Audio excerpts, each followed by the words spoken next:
Hi, I'm Dr. Nancy O'Reilly. Road, ice cream, Sure. Celine Dion, and you prefer life experience over education. Those are three things that I feel strongly about. So Okay. we have that in super. common already. Yeah, absolutely. Well, that's wonderful. Yeah, I love Rocky Road. I don't have any ice cream right now. I've got to go get some. Yeah, good. We could use some right now, couldn't we? It would be nice. It would be great. Nancy, where were you born? Atlanta, Georgia. And you grew up in?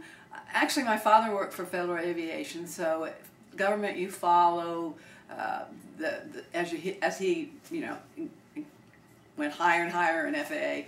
I was born in Atlanta, Georgia, moved to Memphis, Tennessee, Okay. and then ended up growing up in Alexandria, Virginia, and Wow. finally Annandale, Virginia, Fairfax County, just right outside of Washington, D.C.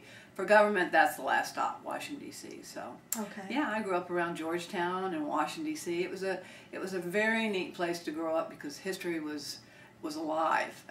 Kennedy, Eisenhower. I was around a lot of different really key events going on in the world, and Washington was, of course, a hot spot for all of that. We had curfew when we were going through integration in the schools. Okay. So there was curfew, and there was a lot of violence, and there was a lot of issues. But again, being around Washington, D.C., there was always something hot going on. Oh. In the hot and amazing and just interesting things. Great place to live. How old were you when you left Atlanta? I left Atlanta when I was just a child, so I was probably 7 or 8. Okay. And then moved to Memphis, Tennessee, just for a few years. Again, my father was transferred, so. And what did he do for the FAA? Well, he was a comptroller, but actually ended up helping with the Concorde. He was an architect. He was an engineer. My father flew jets. In fact, I don't really know what he did because it was top secret, so nobody knew, what he was.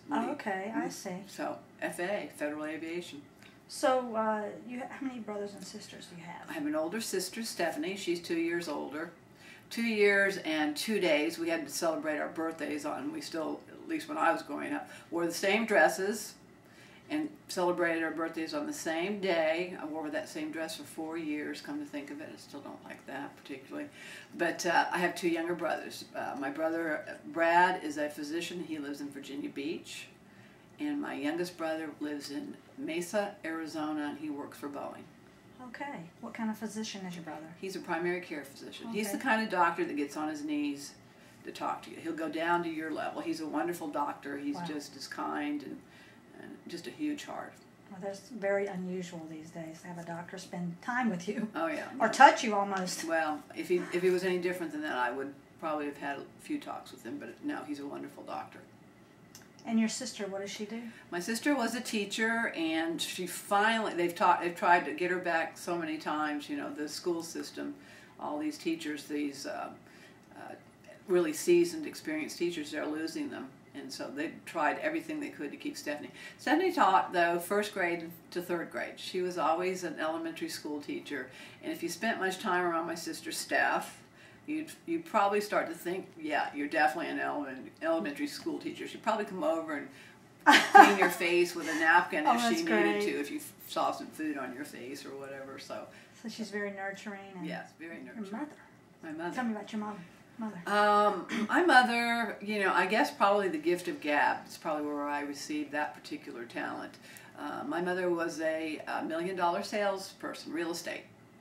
And so our house was basically controlled by the telephone, and my mother on it typically wheeling and dealing and selling houses.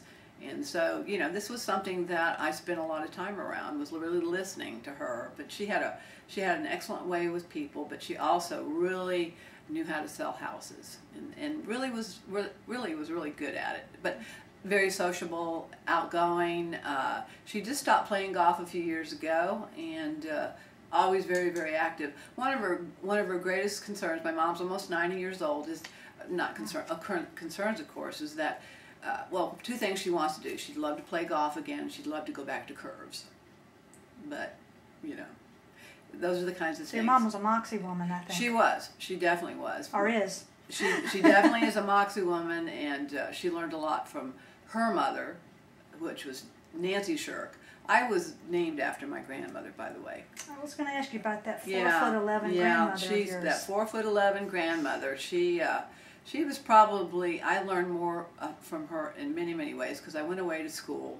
I went to Drury University, and this was the same hometown my grandmother was in, so I would stay with her holidays, and she was great. She would listen to me, and just really was so non-judgmental, but I learned a lot about her, my own mother through my grandmother, which is sometimes the best way to learn more about your mother. So I found out a lot of the reasons why my mother was the way she was. My mother and I butt heads quite a bit. Two Moxy women. Yeah, two Moxy women, probably too much alike. Both had, I'd say tempers, maybe a little temper here and there, but stubborn, maybe a little stubborn. But Mama Nancy really, she was a woman though that really commanded, she had a commanding presence. As sweet and as kind as she could be very commanding. I'm sure because she was shorter, she had to make sure you knew she was in the room. But basically she ran the business. My grandfather was a jeweler, and LP was gone a lot. He liked the stock market a lot better than the jewelry company. So my grandmother basically ran the place, I'm pretty sure. And during the Depression, that was something very, very difficult to do. But she managed. And then, of course, my mother, of course, I think learned a tremendous amount from her as well. So, I've had some really Moxy women in my family. There's no, the apple doesn't fall too far from the tree, as they say. Tell me what you were like as a young girl. I was a tomboy. I remember my sister, again, 2 years older, really used to complain and really get after me a lot. She goes, Nancy, when are you ever going to be a girl? And, you know, when I was born, well, first of all, I was a preemie. I came into the world about 2 months earlier. I was a 3-pounder, so I guess I had to start out fighting, breathing, you know. But they said that they didn't worry about me because when the incubator, they come to the incubator. But, you know, I think that's now, anybody taps on a window, that's why I jump.